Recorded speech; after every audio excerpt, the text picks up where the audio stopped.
On 3FM 92.7. The bulletin is live from our studios here at Adesa Wikanda in Accra and our numerous affiliates across the country. In Tamale, we are live on Kesmi 107.1 FM, and in Wa, we're on W93.5 FM. Around the world, we're streaming live on 3news.com. Coming up this morning, EC says it cannot supervise the NDC presidential and parliamentary primaries irrespective of a suit hearing on Friday. We'll hear shortly from the EC's Director of Elections, Dr. Cerebral. Meanwhile, head of the NDC's legal team, Abraham Maliba, says the rank and file of the party are angry about Dr. Kwabena Dufour's suit. Most of the things he's complaining about are matters that can be resolved easily. And so this application for me is mischievous. Plus, Asante Akim North MP Andy Apiakubi gives statement to the Office of the Special Prosecutor but declines to stand as witness in the case of the allegations of bribery and corruption. I have given information. I have given a statement, and that is cooperation. Is that not the case? I have not been invited to stand as a witness. And later in the bulletin, Greco apologizes to Ghanaians after last Tuesday's power outages, blaming it on challenges with gas supply from Nigeria. Unfortunately, there's been a shortfall in generation capacity, meaning we've not been able to generate as much power as Ghanaians demand. Details of these stories and more coming up shortly. My name is Judith Tandoh.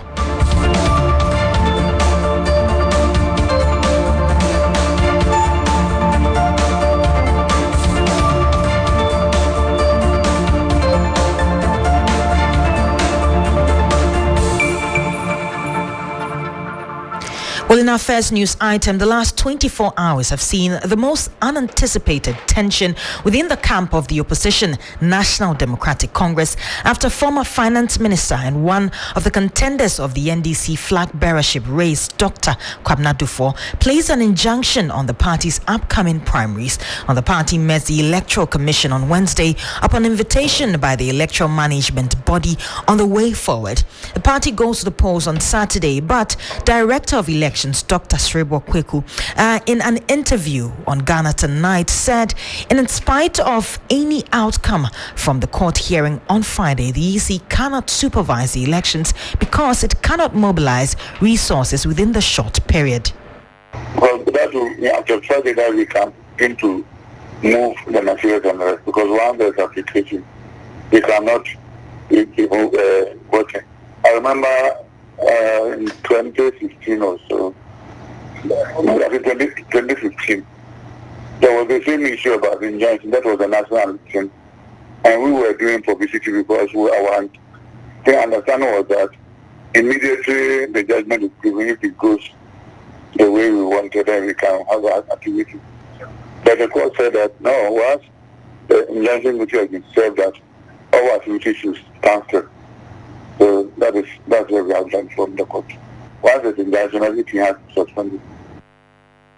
Now, in related development, a professor of political science, Ransford Jambo, has faulted the flag bearer hopeful of the National Democratic Congress, Dr. Kwabena Dufour, for failing to employ all internal mechanisms within the party before going to court.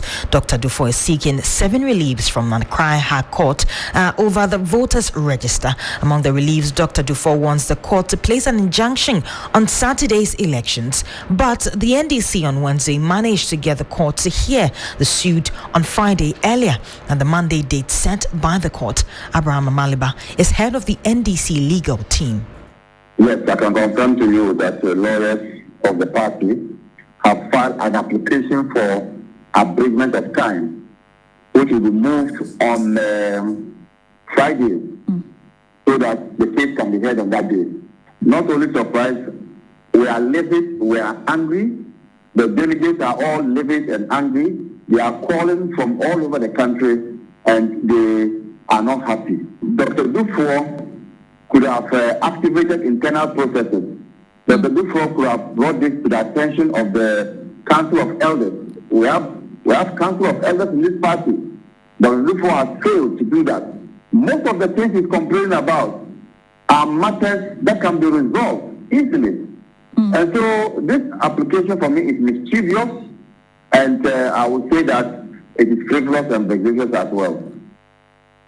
But Professor Jampo says it is disappointing that dissenting views within the party had ended up in court. I am not too happy with the way and manner those who are expressing or the are going about the way he's expressing dissent. Now, when there are other alternative dispute resolution mechanisms provided for by the party, rather than resorting to the adversarial processes of the courts that could lead to unnecessary political sellouts, unnecessary washing of dirty linens of the party in public, and unnecessary fratricidalism by people who are supposed to be from the same political family. Now, away from the NDC power transmitter, Ghana Grid Company, Gridco, says there's no load shedding exercise currently, as is being speculated by a section of the public. On Tuesday, a large part of the capital experienced total darkness. Many residents have expressed outrage at the intermittent power supply. My area, there's been a lot of, I don't know whether to call it load shedding or power outage or whatever. But intermittently it goes off. Sometimes it's like disco, on and off, on and off. I can't say light off, but you light off. Now when you're saying power, Ghana just say, and I penny say, send a light off on their costume on Shamai. I don't know if it is really load shedding or something. They won't tell you the truth. That's the fact. They know that maybe we are having issues with our lights here in Ghana, but they will never tell you the truth, and they will tell you, oh, it's a fault, or maybe they will tell you it's a maintenance. They are doing some maintenance. So. Meanwhile, manager in charge of corporate communication at Gridco, Jifa Bampo, says there is a shortfall in generation capacity. Sincerely, we apologize for the erratic power supply that many Ghanaians may have suffered over the last couple of days. Gridco is a transmitter, and we are not a generator. However, we do have a view of what the generation is like. That is the generation coming from our power plants, whether they are hydro or they are thermal or they are solar. Unfortunately, there's been a shortfall in generation capacity, meaning we've not been able to generate as much power as Ghanaians demand. That's out of the control of Gridco. And it's partly because we don't have enough gas coming in to power some of these plants. And that's why we've had some intermittent power supply. So there is no load shedding. On to some more stories now. A Tamale District Court has convicted 2 people who attacked a radio presenter to a fine of 3,600 Ghana cedis, or in default serve a custodial sentence of 18 months in prison with hard labor. Now, the 2 persons, Idrisu Hadi alias Pagaza and his accomplice Mumuni Osman, were charged with conspiracy to commit crime, assault, unlawful entry and threat of death. Now, the 2 persons pleaded guilty to all 4 charges and were convicted on their own plea and subsequently sentenced to a fine. Following the convictions, the 2 duly paid their fines to the court. To other news now, and Member of Parliament for Asante Akim North, Andy Apiakubi, has written his statement to the special prosecutor of allegations that a wealthy businessman attempted to bribe MPs who were pushing for the removal of the Finance Minister, Ken Ofori-Atta.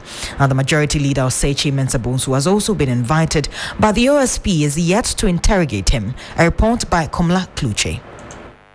Andy Apiakubi, together with the legal officer of Parliament, makes his way to the Speaker's conference room to be interrogated.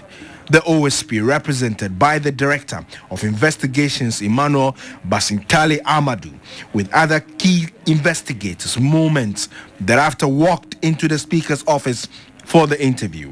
After some 40 minutes, the MP appeared to have concluded his statement to the OSP. The OSP says Osechi Mensah-Bonsu will be contacted as and when they are ready. You ended with the interrogation? I ended with communication, conversation, not interrogation. Conversation. Exactly what were the demands of the OSP from you? Oh, he needed a statement from me and I have given. You've given a statement. Yes, are you willing to cooperate with them? But giving information, does it not connote cooperation? I have given information. I have given a statement. And that is cooperation. Is that not the case? Will you stand as a witness in the allegation that a big man approached? I have not been invited to stand as a witness. I have not been invited. For you, you made the allegations. Do you still stand by it? It is not a very relevant question for now. And that's how I wrap up the 6 a.m. news here on 3FM 92.7. My name is Judith Tandoh. Do stay tuned for the rest of our programs. There's nothing as powerful as a mother's love. This family month, we celebrate our mothers with the ultimate gift, the gift of rest and relaxation with